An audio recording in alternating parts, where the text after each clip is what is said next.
Qué bueno que ya están con nosotros.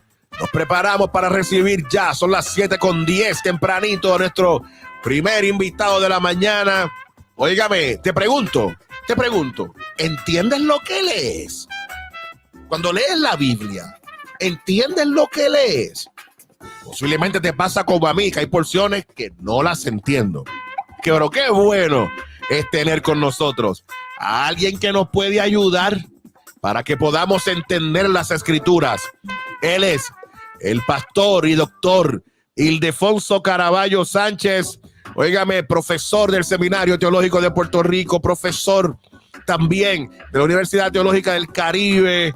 Óigame, profesor de griego, profesor de hebreo, profesor de hermenéutica, profesor de predicación, profesor de tantas y tantas variedades. Dios lo ha bendecido, sin lugar a dudas, con un conocimiento extraordinario.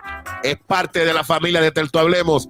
Hoy está aquí para enseñarnos lo que leemos. Con un fuerte aplauso, el doctor Ildefonso Caraballo Sánchez. Y lo recibimos en esta mañana con gozo, Doc. Amén. Saludos, contigo, querido hermano. Qué bendición, qué alegría estar aquí otra vez en Tertu Hablemos. A la gloria de Dios. Me uno a esa visión de hacer un club de los barbudos. Eso es. Jesús es el primero que está ahí. Eso es, ahí está, así es.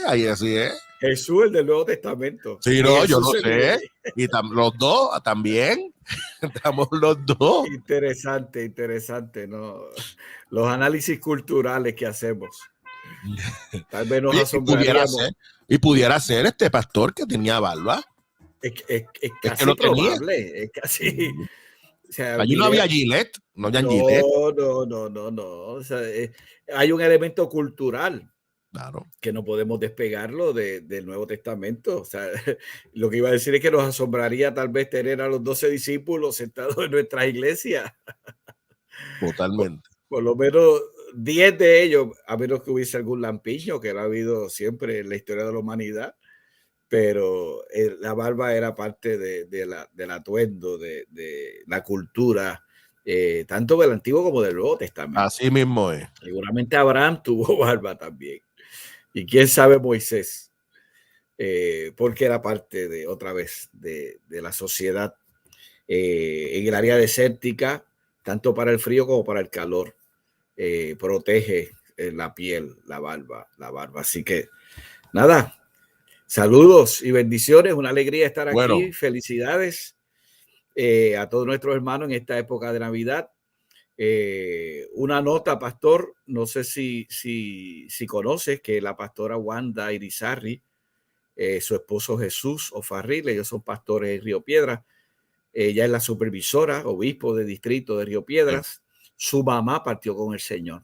Wow. Y ellos son asiduos seguidores de Tertu Hablemos. Sí, señor. No sé si nos estén viendo y escuchando esta mañana porque estaban en Mayagüez haciendo gestiones en ese proceso. Wow.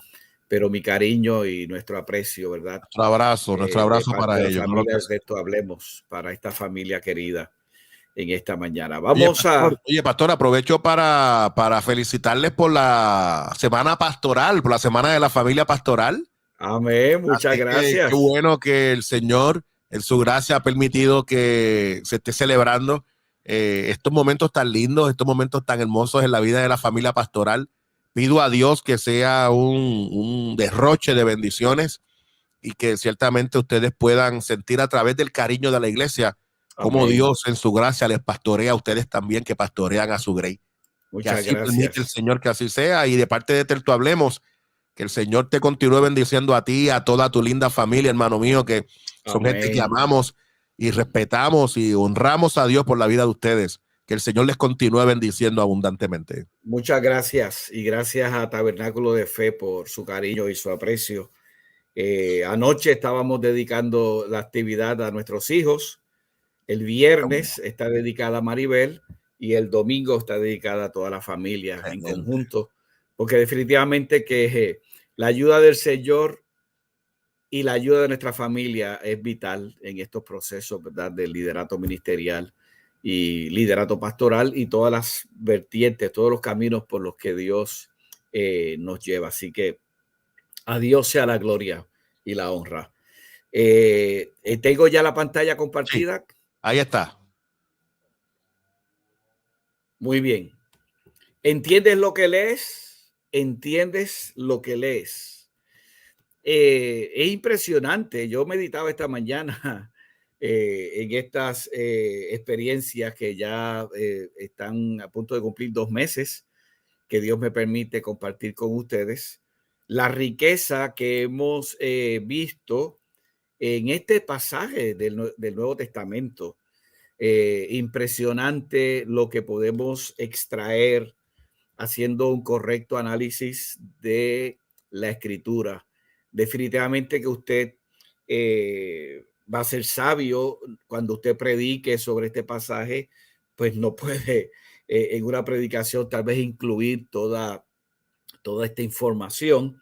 Usted va a ser sabio, el Espíritu Santo lo va a dirigir para instruirle con respecto a qué debe compartir, hacia dónde debe puntualizar. En las interesante que los miércoles está esta dinámica de la hermenéutica y he estado pendiente, ¿verdad? Y he visto en varias ocasiones y he escuchado al pastor Otilio Así es. Román, que da la dimensión homilética. Así mismo es. Son hermanas, ellas son hermanas, hermenéutica y homilética. Son hermanas. La ciencia de interpretar correctamente la Biblia y la ciencia La de aplicación, ¿cómo se aplica? predicar la palabra. Entonces, fíjate que ambas están definidas como ciencia y arte,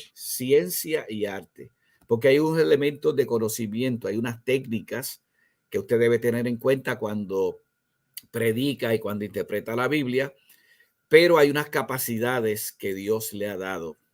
Usted, su persona, su personalidad, su expresión física, la manera de presentar la palabra es un arte. Se habla de y se estudia la oratoria.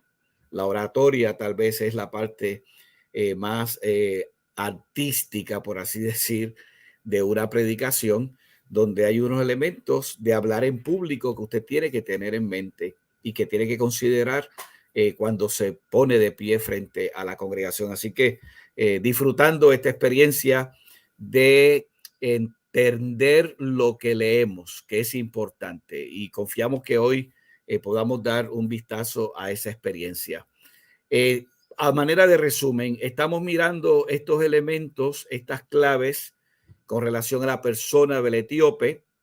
El verso bíblico las da claramente, de cada una de ellas podemos extraer información importante para entender a este personaje. Habla de su gentilicio, era etíope.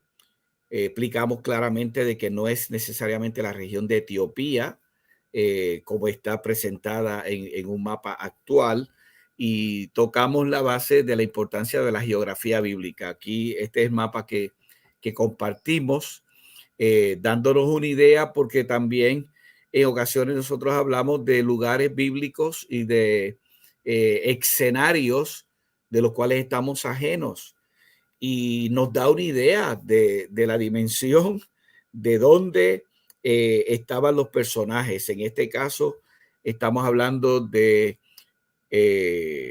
Felipe, que está en Samaria, experimentando un avivamiento, y el etíope que está en Jerusalén, que regresa de adorar en Jerusalén y va camino a Etiopía. En este transcurso de esta región de Judea hasta llegar a Etiopía, que era su lugar, su destino final, Dios obra utilizando a Felipe para sembrar la semilla del evangelio en el corazón de aquel funcionario eunuco, un hombre que estaba a cargo de los tesoros de la reina. Básicamente podríamos hablar que era el tesorero real.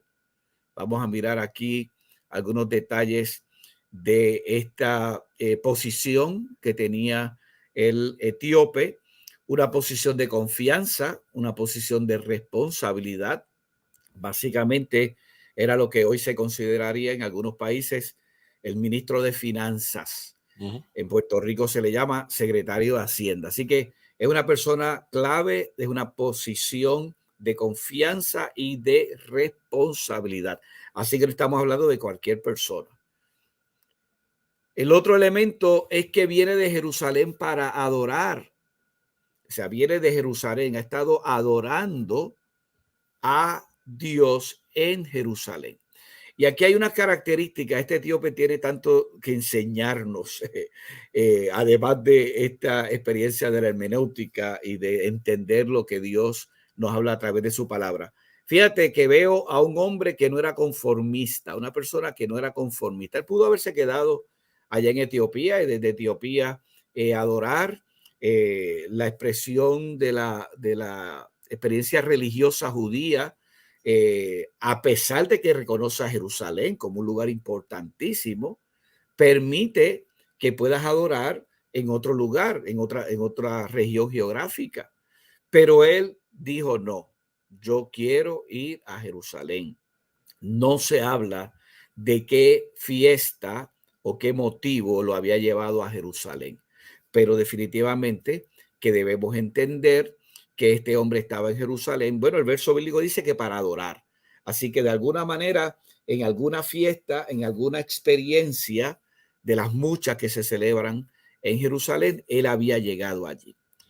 No se da en el vacío la experiencia de este hombre, porque en segundo lugar, tenía conocimiento de Dios, está leyendo la escritura, pero no es porque sea la primera vez que está leyendo la escritura.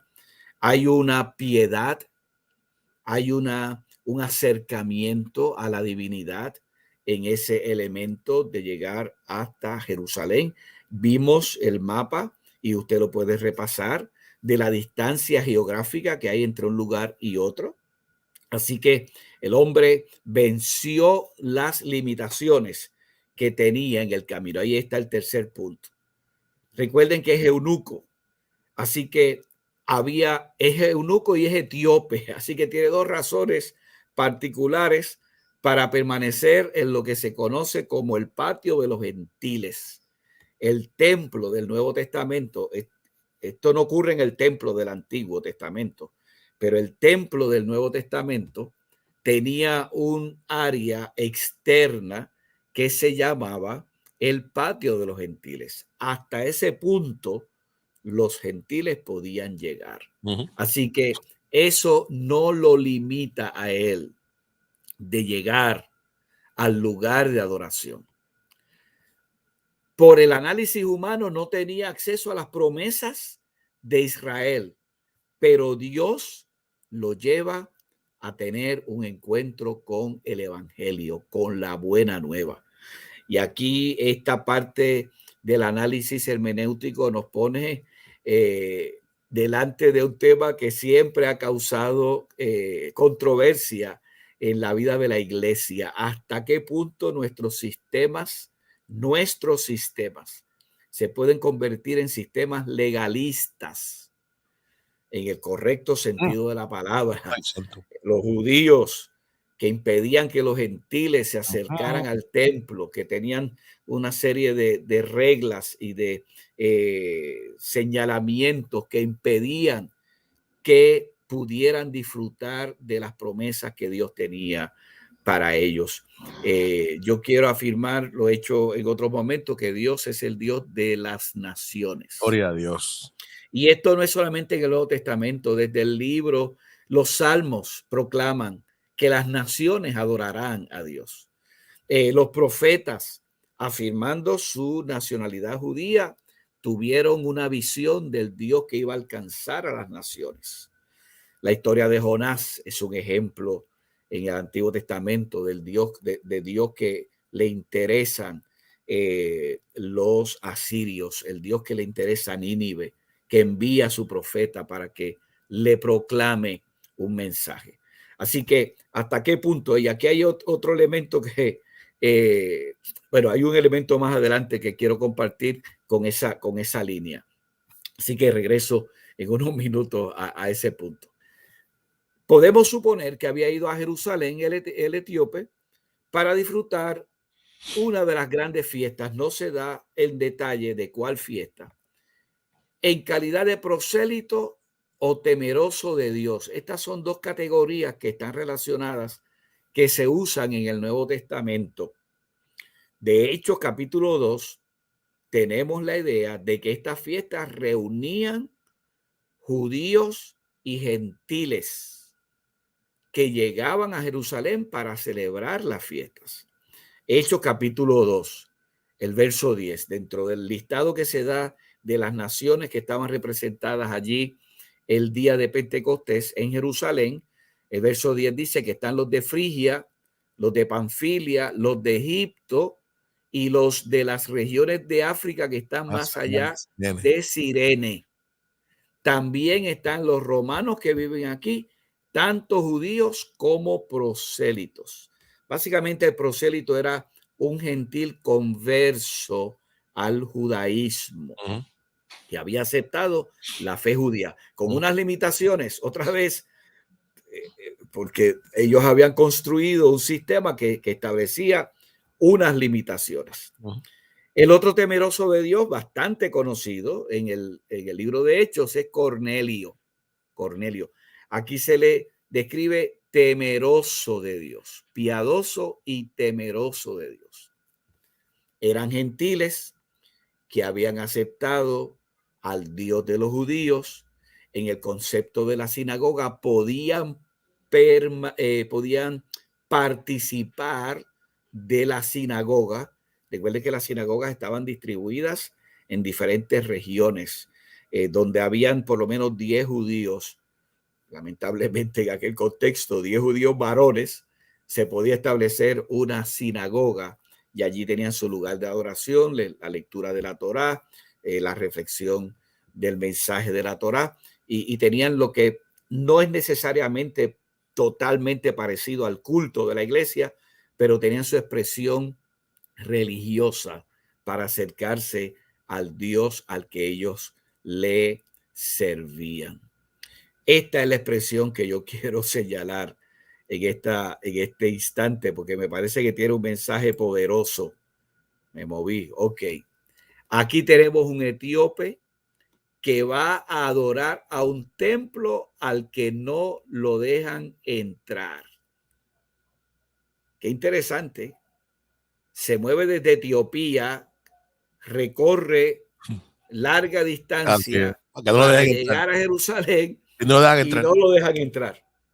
Y no lo dejan entrar. Yo creo que esto tiene material para que nosotros reflexionemos y pensemos hasta qué punto nuestra adoración establece límites.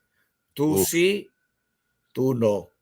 A ti te invito, a ti quédate afuera, porque literalmente en ocasiones se ha llegado a extremos en donde impedimos que las personas se acerquen a Dios. Pero eso no detuvo al etíope. No se detuvo el etíope. Él venció esas limitaciones. Él anhelaba más, él quería más. Y eso no lo detuvo para moverse hasta Jerusalén y llegar al templo para adorar. Dice el verso bíblico, el verso 27, iba a Jerusalén para adorar, aunque me dejen en el patio de los gentiles, aunque no me permitan acercarme más allá, aunque me pongan limitaciones, marcas, hasta aquí tú puedes llegar. Eso no detuvo a este hombre y se percibe en lo que resta, en la historia que nosotros conocemos y que estamos analizando.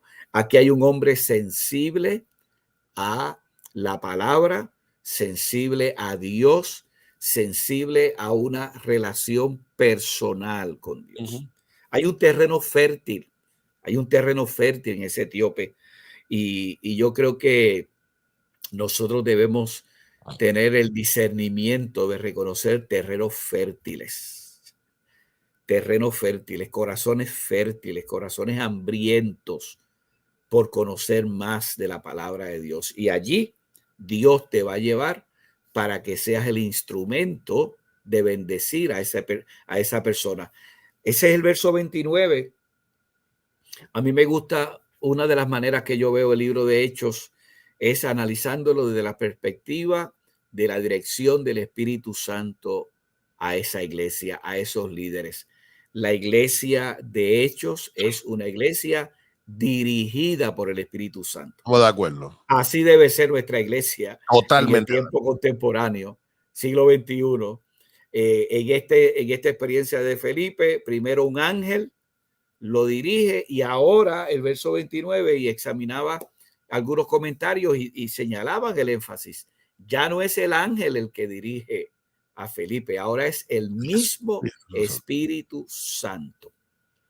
Y ese Espíritu le da instrucciones a Felipe, y las instrucciones, verso 29, acércate y júntate a ese carro. Y hay dos elementos que yo destaco en estas instrucciones y las capacidades de Felipe. Yo quiero recordarnos que el Espíritu Santo nos usa a ti y a mí. El Espíritu Santo no es el que hace toda la obra. Tú y yo somos instrumentos del Espíritu Santo. Hay momentos cuando Él obra, pero hay momentos cuando Él usa tus capacidades y usa las mías.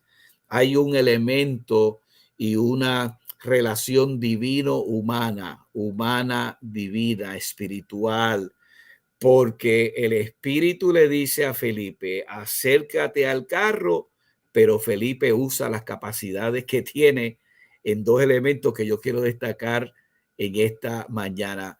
Primero, oye y después pregunta. Discernimiento.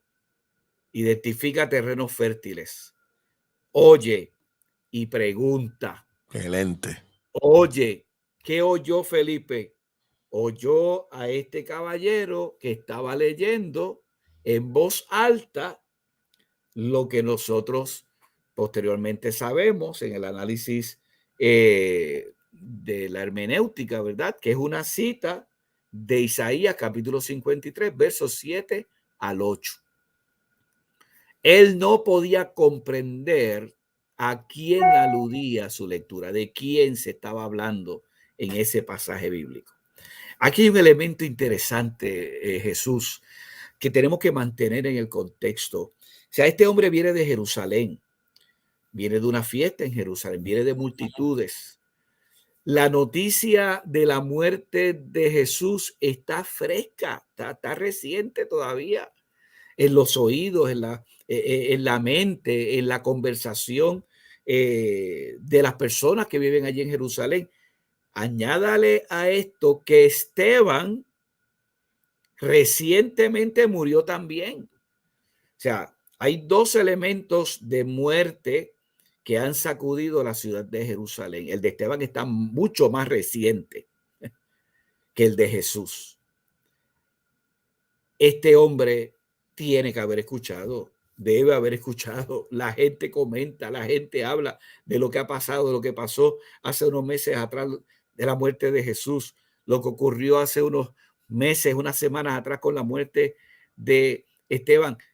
Un comentarista señala que es posible que el etíope hubiese estado en Jerusalén para el martirio de Esteban, o que haya llegado poco después.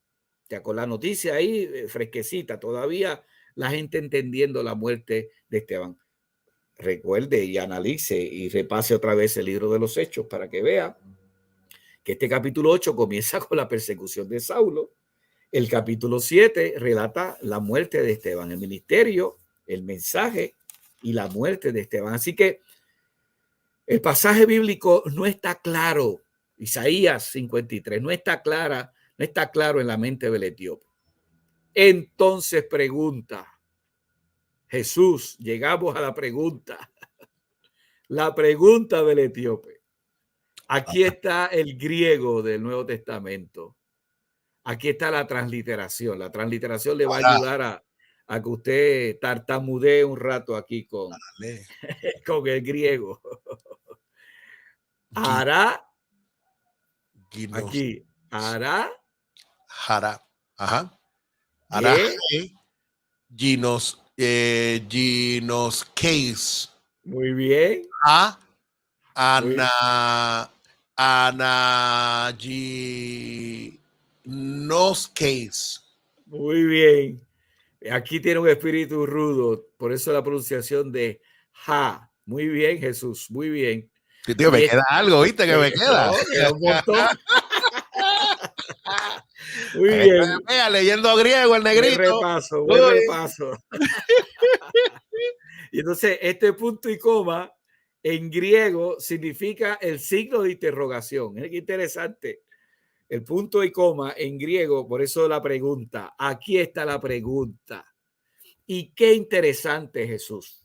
Mira, yo he sacado, yo todas las versiones de la Biblia que tengo aquí, hice un ejercicio aún también en Bible Gateway, que uno puede comparar allí. Correcto. La palabra que se usa en griego es ginoskeis, que es uno de los primeros verbos que yo enseño, que está en la griego, gramática. claro. Ginoscos. Conozco. El pasaje muy bien. Mira, yo busqué hasta la Biblia textual y la Biblia textual traduce, entiendes lo que lees, pero muy bien podríamos traducir, conoces lo que lees y conoces con una profundidad. Con una profundidad. El verbo conocer, ginosco, habla de asimilar el contenido de alguna cosa. Es interesante, asimilar. Cuando tú asimilas, se pega a ti, se hace parte de ti. Y en este caso particular, de lo que se estaba leyendo. Conoces lo que estás leyendo. La Biblia paralela es esta página en la internet, que es un recurso que yo recomiendo. Se llama así, bibliaparalela.com. Usted lo puede bajar porque tiene hasta una aplicación para tenerla en su celular y en el iPad. Muy bueno. O puede accesarla. Dice que Ginosco habla de conocimiento de primera mano. ¡Wow! O sea, no es que me contaron. Bueno, eso era lo que había pasado con el eunuco. Probablemente, casi seguro, él había escuchado acerca de. Pero ahora Felipe lo invita a tener un conocimiento de primera mano, una experiencia personal. La palabra, los verbos que se traducen para conocer, tanto en el Antiguo como el Nuevo Testamento, tienen dos dimensiones poderosas. Conocer habla de la parte académica, de la parte intelectual. Correcto. Tiene que ver con conocimiento, gnosis. De ahí viene gnosis. Correcto. Mire aquí, aquí usted le quita esta letra, esta iota, y tiene gnosis, se la mueve para aquí. O sea, de ginosco viene gnosis, que es conocimiento, la parte intelectual, pero tiene un elemento relacional. Yo no, o sea, en esta dimensión, con lo que yo me relaciono, yo lo conozco. Y si lo conozco, entro en una relación. Y de eso se trata el evangelio y la persona de Jesucristo. Mucha gente, muchas personas tienen conocimiento intelectual de Jesús. Tienen conocimiento intelectual de la iglesia. Tienen conocimiento intelectual de la teología. Pero ese conocimiento intelectual académico yo lo tengo que fusionar. Correcto. Yo lo tengo que unir con una experiencia de primera mano. Estás leyendo, el mismo etíope es claro en hacer la pregunta. En el verso 34, lo hace como un ruego. Te ruego, te pido que me digas de quién dice el profeta esto, de él mismo o de alguna persona. Hay un comentario que dice, está hablando de Isaías, de Jesús o de Esteban, porque sea, Esteban también fue llevado como cordero al matadero. Correcto. Así que está en esa línea poderosa. ¿Entiendes lo que lees? ¿Conoces al autor de la escritura? ¿Conoces no, más allá del aspecto académico, el elemento relacional? Yo lo voy a dejar con este pensamiento. Ambas cosas son importantes. Y lamentablemente, uno viene de experiencias educativas. Jesús, yo creo, no sé si estés de acuerdo conmigo, pero muchas veces tenemos compañeros que conocen teología, te hacen explicaciones poderosas teológicamente, pero en su vida de relación con Jesús hay áreas flacas. Totalmente de acuerdo con eso. Hay áreas débiles. Así que entiendes, conoces, no solamente aquí en la mente, aquí en el corazón. Es tiempo de unirlos. Me parece que sí, me parece que esta mañana es una mañana interesante. ¿Qué clase de cierre? ¿Conocer? ¿O acá arriba o lo pasamos al corazón también? Así que el cierre es espectacular. Sin lugar a dudas. Para la gloria del Señor. Ya nosotros estamos listos para dar, ¿verdad?, recibimiento a nuestra próxima invitada. Pero antes, quiero darle gracias al doctor Ildefonso Caraballo, como siempre, hermano mío. Gracias. Poderosa la sección y de verdad que increíble, enriquecedor por demás. Amén. Ahí tenemos tela para predicar. Hay material para predicar. Ahí hay tela para predicar para la gloria del Señor. Miren, en pantalla ustedes tienen el número de teléfono de cómo conectarse con el doctor Ildefonso Caraballo. 787-646-2289. 787-646-2289. Recuerde que él es pastor de la Iglesia de Dios, Tabernáculo de Fe, allá en San Juan, y le damos la gloria a Dios, porque es parte de este equipo de trabajo de Terto Hablemos, que nos está llevando por un sendero poderoso e increíble. Oye, Doc, gracias por bendecirnos, hermano mío. Qué bendición. Saludos a nuestra próxima participante. Mi querido, mi cariño y mi admiración. Qué tremendo. Adelante en el nombre del Señor. Claro que sí. Un abrazo, querido pastor. Que la paz del Señor sea contigo y con todos los tuyos. Cantando. Abriré las puertas.